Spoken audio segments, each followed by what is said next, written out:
तो दोस्तों हमारी जो सीरीज चल रही है रोजाना प्रयोग होने वाले वर्ड्स के ऊपर, तो उसका आज ये अगला वीडियो है। तो चलिए वीडियो को स्टार्ट करते हैं।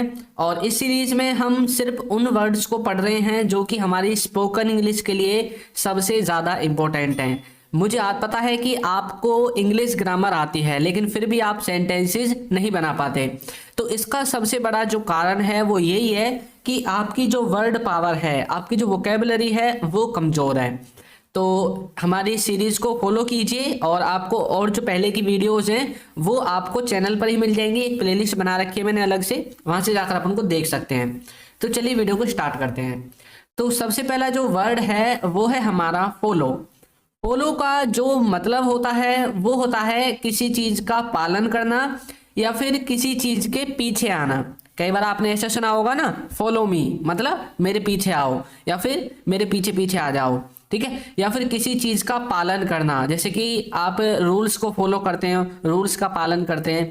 तो इन दोनों ही सेंसेस में आप फॉलो का इस्तेमाल कर सकते हैं, ठीक है। एग्जाम्पल देखिए, खिलाड़ियों को खेल के नियमों का पालन करना चाहिए। मतलब हम ये बोलना चाहते हैं कि जो रूल्स बनाए जाते हैं किसी भी खेल के लिए, जो प्लेयर्स होते हैं उनको उन रूल्स का पालन करना चाहिए जब भी वो अपना खेल खेलते हैं ना। अगर कोई रूल्स के बाहर जाता है तो आप जानते हैं कि वो डिसमिस हो जाता है या फिर उसको खेल से हटा दिया जाता है ना, या फिर वो आउट भी हो जाता है। तो players must follow the rules of the game, मतलब गेम के जो रूल्स हैं, खेल के जो रूल्स हैं उनको फॉलो करना चाहिए, है ना, उनका पालन करना चाहिए। मेरे पीछे आओ, मैं तुम्हें रास्ता दिखाता हूँ। कई बार आप बोलते हो ना, मेरे पीछे आओ मैं बताता हूँ कहाँ जाना है, बोलते हो ना कई बार। तो बोल सकते हैं follow me and I will show you the way. मेरे पीछे आओ, मैं तुम्हें रास्ता दिखाता हूँ कि कहाँ जाना है, फॉलो मी, है ना। तो फॉलो का मतलब होता है पालन करना या किसी चीज के पीछे आना, ठीक है। नेक्स्ट देखिए, नेक्स्ट जो वर्ड है हमारा वो है एडवांटेज। एडवांटेज का मतलब होता है फायदा, ठीक है। किसी चीज के कितने फायदे हैं, कितने एडवांटेज हैं, है ना, उनको दिखाने के लिए हम एडवांटेज का इस्तेमाल करते हैं। और जो डिसएडवांटेज है, डिसएडवांटेज का मतलब है जो किसी चीज के अवगुण है। एडवांटेज का मतलब होता है जो उसके फायदे हैं, जो उसके गुण हैं, यानी कि उस चीज के जो भी आपको इस्तेमाल करने के बाद फायदे मिलेंगे उनको आप एडवांटेजेस बोलते हैं, ठीक है। और डिसएडवांटेज यानी कि जो उसके नुकसान है, ठीक है। तो देखिए कैसे बोलते हैं, विदेशी भाषाएं सीखने के कई फायदे हैं, है ना। There are many advantage of learning foreign languages, ठीक है। तो बहुत सारे जो फायदे हैं जो विदेशी भाषाएं हैं, फॉरेन लैंग्वेजेस हैं, उनको पढ़ने के, ये तो आप जानते हैं, उनको सीखने के बहुत सारे फायदे हैं कि आप विदेश जाओगे तो आपको मतलब कोई दिक्कत नहीं होगी। जिसमें से इंग्लिश भी एक ऐसी लैंग्वेज है, यदि आपको इंग्लिश आती है तो ये लगा लीजिए इंग्लिश जो है वर्ल्ड वाइड चलती है ना। आप किसी भी देश में इंग्लिश बोल सकते हैं, वहां पर कोई ना कोई जो पीपल हैं आपको मिल ही जाएंगे जो इंग्लिश में बात करते होंगे, ठीक है। तो एडवांटेज का मतलब होता है फायदा। नेक्स्ट जो वर्ड है हमारा वो है ब्रीफ। ब्रीफ का मतलब होता है छोटा या फिर संक्षिप्त, छोटा या फिर संक्षिप्त। अच्छा, यदि आप अभी स्कूल में पढ़ते हैं तो वहां पर लिखा होता है ना इन ब्रीफ, है ना, मतलब ब्रीफ में बताओ, मतलब उनको कम शब्दों में बताओ, छोटे शब्दों में बताओ। जैसे कि tell me about yourself in brief, यानी कि अपने बारे में हमें छोटे शब्दों में बताओ, संक्षिप्त रूप में बताओ, ठीक है। तो ब्रीफ का आप इस्तेमाल करते हैं। जैसे कि राहुल का निबंध छोटा और सटीक था, तो बोल सकते हैं राहुल ऐसे was brief and to the point. To the point का मतलब होता है सटीक, यानी कि बिल्कुल पॉइंट टू पॉइंट, ठीक है। और छोटा का इस्तेमाल हुआ है ब्रीफ के लिए। तो राहुल ऐसे was brief and to the point, तो राहुल का जो निबंध था वो छोटा और सटीक था। यह अध्यापक के भाषण का संक्षिप्त में वर्णन था, ठीक है। तो this was a brief description of the teachers speech. अध्यापक ने जो स्पीच दी थी उसका ये एक छोटा जो है भाषण था, उसके भाषण का एक छोटा रूप था जो हमने मतलब कंप्रेस करके बता दिया है। कंप्रेस आप बोल सकते हैं एक तरह से। ब्रीफ का मतलब है कि छोटे बातों में, मतलब थोड़े शब्दों में ज्यादा चीजें बोल देना, ठीक है। तो ये भी आप लगा सकते हैं। नेक्स्ट है कॉशियस। कॉशियस का मतलब होता है सावधान या फिर सजग। जब आप किसी चीज से सावधान रहते हैं, सजग रहते हैं, तब आप कॉशियस का इस्तेमाल करते हैं। एग्जाम्पल्स देखिए, हमें अपने स्वास्थ्य के बारे में सजग रहना चाहिए। तो मैं बोल सकता हूं we should be more cautious about our health. We should be more cautious about our health. तो हमें अपने स्वास्थ्य के बारे में, अपनी बॉडी को लेकर बहुत ज़्यादा मतलब ध्यान देने की ज़रूरत है, सावधान रहने की ज़रूरत है, कॉशियस रहने की ज़रूरत है। ठीक है, नेक्स्ट है कार चलाते समय हमेशा सावधान रहें। अब यहाँ पर इसका मतलब ये है कि कार चलाते समय नहीं, बल्कि कोई भी वाहन आप चलाओ हमेशा सावधान ही रहना चाहिए, है ना। तो हम बोलेंगे always be cautious while driving the car. Always be cautious while driving the car. तो कोई भी वाहन चलाते समय आपको वैसे भी सावधान रहना चाहिए। बी कॉशियस, ठीक है, सावधान रहिए। तो बी कॉशियस का मतलब है सावधान रहें, सावधान रहना या फिर सावधान होना। ठीक है, कॉशियस का मतलब ये होता है। नेक्स्ट है डिस्पाइट। डिस्पाइट का मतलब होता है फिर भी या फिर के बावजूद, मतलब कोई काम होने के बावजूद या फिर कोई काम होने पर भी। ठीक है, आपने कोई काम किया, जैसे कि डॉक्टर अपनी तमाम कोशिशों के बावजूद भी उसे बचा नहीं सका। इसका मतलब क्या है कि डॉक्टर ने बहुत कोशिश की फिर भी उसे बचा नहीं सका, तो फिर भी ऐसे लगेगा, और के बावजूद या फिर भी, दोनों में से किसी का भी इस्तेमाल कर सकते हैं। कैसे बोलेंगे? The doctor couldn't save him. Doctor उसे बचा नहीं सका। Despite all of their efforts, मतलब जितने भी उसने एफर्ट लगाए थे उन सब के बाद भी वो मरीज को बचा नहीं सका। ठीक है, तो इस तरह से आप डिस्पाइट का इस्तेमाल कर सकते हैं, फिर भी या के बावजूद। राम के दाहिनी बाह में दर्द था फिर भी वह स्कूल गया। मतलब राम जो है ना, उसके जो दाहिनी का मतलब होता है जो राइट हैंड होता है उसमें दर्द था। ठीक है, परंतु फिर भी वो कहां पर गया? स्कूल गया। तो बोल सकते हैं Ram went to school. Ram school गया। Despite pain in his right arm. उसकी जो राइट आर्म थी उसमें दर्द था फिर भी वो स्कूल गया। ठीक है, तो इस तरह से आप डिस्पाइट का इस्तेमाल कर सकते हैं, फिर भी या फिर के बावजूद, दोनों ही सेंसेस में। नेक्स्ट है इगोइस्ट। इगोइस्ट का मतलब, अच्छा ईगो तो आपने सुना ही होगा। ईगो मतलब किसी के अंदर ईगो होता है ना, आपने बोला होगा। तो इगोइस्ट का मतलब होता है अहंकारी। जब कोई व्यक्ति अहंकारी होता है, घमंडी होता है, तो आप इगोइस्ट का इस्तेमाल कर सकते हैं। जैसे कि आप बोलते हैं ना उसमें बहुत ज्यादा ईगो है, हम बोल सकते हैं राम एक अहंकारी व्यक्ति है जो केवल अपने बारे में सोचता है। तो बोल सकते हैं Ram is an egoist person who only cares about himself. जो केवल अपने बारे में सोचता है। ठीक है, Ram is a egoist person. Ram एक अहंकारी व्यक्ति है जो केवल अपने बारे में सोचता है। Who only cares about himself. ठीक है, नेक्स्ट है एंड्योर। एंड्योर का मतलब होता है भोगना या फिर सहन करना। अब जैसे कई बार आप सुना होगा कि करने का फल सबको भोगना पड़ता है। जो भी हम कर्म करेंगे उसका फल तो हमें भोगना ही पड़ेगा, सुना होगा आपने कई बार। तो उसका मतलब होता है एंड्योर। ठीक है, देखिए, या फिर आपको सहन करना पड़ेगा। युद्ध के दौरान सैनिकों को बहुत कष्ट सहना पड़ा। ठीक है, तो the soldiers had to endure a lot during the war. मतलब युद्ध के दौरान बहुत ज्यादा कष्ट उनको सहना पड़ा।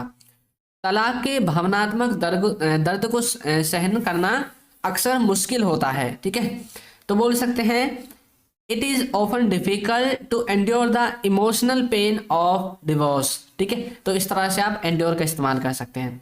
नेक्स्ट है फिल। फिल का मतलब होता है भरना या फिर किसी चीज को भरना, फिल कर देना या फिर पद धारण करना। ठीक है, जैसे कि मजदूर ने दरारें भरने के लिए सीमेंट का इस्तेमाल किया। अच्छा, दरार आ जाती है ना दीवार में, तो जो मिस्त्री वगैरह होते हैं, लेबर होती है, बेलदार होते हैं, वो क्या करते हैं दीवार में सीमेंट भर देते हैं जिससे कि वो दरार भर जाए, फिल हो जाए, भर जाना, है ना। तो बोल सकते हैं the labour used cement to fill the cracks. Cracks का मतलब होता है दरार। क्रैक का मतलब होता है ना, जैसे बोलते हैं ना क्रैक आ गई इसमें, तो मतलब दरार आ गई।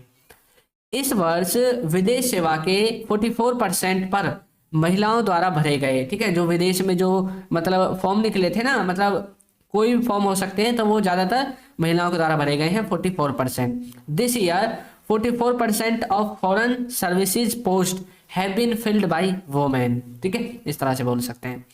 नेक्स्ट है ग्रेजुअली। ग्रेजुअली का मतलब होता है धीरे धीरे या लगातार। मतलब धीरे धीरे कोई काम करना रेगुलरिटी में, या फिर लगातार कंटिन्यूटी में कोई काम करना। ठीक है, तनु की इंग्लिश में धीरे धीरे सुधार हो रहा है। तो बोलेंगे तनुज इंग्लिश ग्रेजुअली इम्प्रूविंग। तनु की जो इंग्लिश है वो धीरे धीरे सुधर रही है, इम्प्रूव हो रही है ना। तो ग्रेजुअली का मतलब है धीरे धीरे या फिर लगातार सुधर रही है।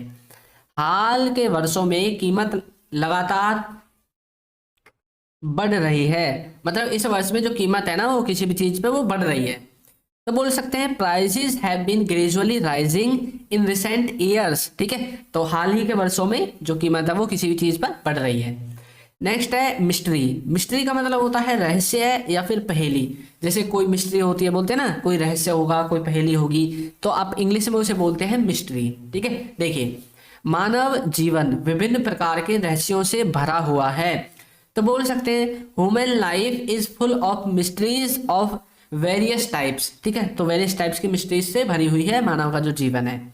यह अभी भी एक पहेली ही है कि रमेश ने अपनी नौकरी क्यों छोड़ी, मतलब रमेश ने किसी को नहीं बताया कि उसने नौकरी क्यों छोड़ी है, तो अभी भी हमारे लिए एक रहस्य है, पहेली है। तो बोल सकते हैं it is still a mystery as to why Ramesh quit his job. Ramesh ने अपनी जॉब क्यों छोड़ी, ये अभी भी एक पहेली ही है। तो मिस्ट्री का मतलब है रहस्य या फिर पहेली। नेक्स्ट वर्ड है प्रेस। प्रेस का मतलब होता है दबाना। एक प्रेस तो वो होती है जैसे आप कपड़ों पे प्रेस करते हैं, इस तरह करते हैं ना। एक होता है प्रेस कर देना, जैसे कि इस बटन को प्रेस कर दो, तो कोई चीज दबाना, वो वाला दबाना है, ठीक है। जैसे कि मशीन को चालू करने के लिए हरे बटन को दबाएं, है ना। तो please press green button to start the machine. Please press green button to start the machine, ठीक है। नेक्स्ट है अपोलोजाइज। अपोलोजाइज का मतलब होता है माफी मांगना या फिर खेद प्रकट करना। किसी चीज की माफी जब आप किसी से मांगते हैं तो आप बोल सकते हैं अपोलोजाइज, है ना। खेद प्रकट करते हैं तब भी आप बोल सकते हैं। मैं आने में हुई देरी के लिए माफी मांगता हूँ। I apologise for the delay in arrival. I apologise for the delay in arrival. मैं आपसे माफी मांगता हूँ देर से आने के लिए। मुझे खेद है कि मैं हालात पर काबू नहीं पा सका, तो मैं बोल सकता हूँ आई रिग्रेट दैट या फिर आई अपोलोजाइज्ड दैट, इस तरह से भी आप बोल सकते हैं, ठीक है। I could not control the situation. मुझे खेद है, मुझे रिग्रेट है, मैं अपोलोजाइज यानी कि माफी मांगता हूं आपसे कि मैं हालात पर काबू नहीं पा सका। I couldn't control the situation, ठीक है। तो इस तरह से आप अपोलोजाइज का इस्तेमाल कर सकते हैं। नेक्स्ट है ब्रेव। ब्रेव का मतलब होता है साहसी या फिर बहादुर। जब कोई व्यक्ति साहसी होता है, बहादुर होता है, तो तब आप ब्रेव का इस्तेमाल करते हैं। बहादुर कप्तान ने अपने जहाज को बचा लिया, तो बोल सकते हैं the brave captain saved his ship. The brave captain save his ship. तो जो कप्तान था वो बहादुर था, इसलिए उसने अपने जहाज को बचा लिया। भाग्य भी साहसी लोगों का साथ देता है, तो बोल सकते हैं Fortune also favour the brave person. Fortune also favour the brave person. तो जो मतलब क्या है, जो भाग्य है वो भी साहसी लोगों को क्या देता है, साथ देता है। नेक्स्ट है कंटेंट। कंटेंट का मतलब होता है सामग्री। आपने कंटेंट तो कई बार सुना होगा, ऑनलाइन कंटेंट, डिजिटल कंटेंट, है ना। तो कंटेंट का मतलब होता है सामग्री। अब सामग्री का मतलब होता है कोई भी डाटा, कोई भी चीज, चाहे वो ऑडियो फॉर्मेट में हो, वीडियो फॉर्मेट में हो, कुछ भी क्यों ना हो, फिजिकल हो, डिजिटल हो, हर चीज को कंटेंट आप कह सकते हैं। जैसे कि पुलिस ने बॉक्स की सामग्री की जांच की। बॉक्स की सामग्री मतलब बॉक्स में जो कंटेंट था, जो सामान था। कंटेंट का मतलब इतना सा बोल सकते हैं सामान, ठीक है, उसकी जांच की। तो बोल सकते हैं the police examined the content of the box. Box का जो कंटेंट था उसकी पुलिस ने जांच की। नेक्स्ट है एस्केप। एस्केप का मतलब होता है भाग जाना या फिर बच निकलना। कहीं से भाग जाना या फिर कहीं से बच निकलना। देखिए, कैदियों ने जेल से भागने की कोशिश की, तो बोल सकते हैं the prisoners tried to escape from the prison, ठीक है। तो जो कैदी थे, प्रिजनर्स थे, उन्होंने कहाँ से भागने की कोशिश की, प्रिजन से, यानी कि जेल से, ठीक है। देखिए जेल में देखिए PRISON, तो देखिए दोनों से पहले सेम है, सिर्फ उसमें रहने वाला, जैसे हम इंडियंस हैं, अमेरिकन्स हैं, ऐसे ही प्रिजनर्स, ठीक है, इस तरह से बोल सकते हैं। फॉर्चुनेट भाग्यशाली या फिर अहोभाग्य, यानी कि जो भाग्यशाली होता है उसके लिए आप बोलते हैं। जैसे कि वह भाग्यशाली है कि उसकी पत्नी अच्छी है। He is fortunate that his wife is so nice, मतलब अच्छी पत्नी इसलिए वो भाग्यशाली है। आप भाग्यशाली हो कि आपकी मम्मी आपके साथ है, तो बोल सकते हैं you are fortunate that your mom is with you. आपकी मम्मी आपके साथ है इसलिए आप भाग्यशाली हो, ठीक है। नेक्स्ट है लेजर। लेजर का मतलब होता है खाली समय या फिर फुर्सत। जब आपके पास खाली समय बचता है या फिर जब आप फुर्सत में रहते हो तब लेजर का इस्तेमाल कर सकते हैं। जैसे कि आप अपने खाली समय में क्या करते हैं, तो बोल सकते हैं what do you do in your leisure time. आप खाली समय में क्या करते हैं, ठीक है। नेक्स्ट है दफ्तर के कर्मचारी अपने फुर्सत के पलों का आनंद ले रहे हैं। फुर्सत के मतलब खाली समय का आनंद ले रहे हैं, तो बोल सकते हैं the office employees are enjoying their leisure time. ठीक है, अपने जो मतलब जो खाली समय है उसका, जो फुर्सत का समय है, आराम से मौज ले रहे हैं। ठीक है, लेजर टाइम। नेक्स्ट है ब्रिंग अप। ब्रिंग मतलब क्या होना है और अप मतलब क्या होता है बताइए। अप मतलब क्या होता है, ऊपर जाना है ना, डाउन मतलब होता है नीचे जाना। तो यहाँ पर इसका मतलब है पालना या फिर बड़ा करना, किसी चीज को पाल कर, पाल पोस कर बड़ा करना, लालन पालन करना, बड़ा कर देना, तो आप वहां पर ब्रिंग अप का इस्तेमाल करते हैं। देखिए कैसे, मैं दिल्ली में पला बड़ा, तो मैं बोल सकता हूँ I was brought up in Delhi. I was brought up in Delhi. मेरे मामा ने तुम्हें पाला। My maternal uncle brought you up. My maternal uncle brought you up, तो मेरे मामा ने तुम्हें पाला। नेक्स्ट है एके। एके का मतलब होता है दर्द या फिर वेदना। जब आपको दर्द होती है, वेदना होती है, तो आप एके का इस्तेमाल करते हैं। जैसे कि क्या आपके सिर में भी दर्द है, तो बोल सकते हैं डज यूअर हेड स्टिल एके, मतलब आपके सिर में अभी भी दर्द है क्या। ठीक है, नेहा का उदास देखकर मेरे दिल में वेदना होती है। भाई मेरे दिल में भी दर्द होता है नेहा को उदास देखकर, तो मैं बोल सकता हूँ it makes me heartache to see Neha sad. Neha को मतलब सैड देखकर मेरे दिल में भी दर्द होता है।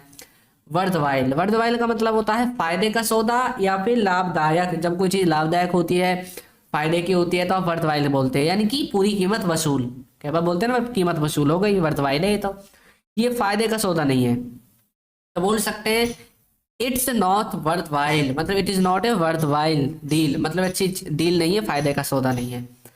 क्या वहां जाना फायदेमंद है, is it worthwhile going there. Is it worthwhile going there, क्या वहां जाना फायदेमंद है। तो इस तरह से आप इन वर्ड्स का इस्तेमाल कर सकते हैं, और हमारे और भी वीडियोस हैं उनको भी आप जाकर चेक कर सकते हैं। ठीक है, तो आपको ये वीडियो कैसी लगी है जरूर बताइएगा, और यदि अभी तक आपने हमारे चैनल को सब्सक्राइब नहीं किया है तो कर दीजिए, वीडियो को लाइक कर दीजिए, और एक अच्छा सा कमेंट करना बिल्कुल ना भूलें। Thank you.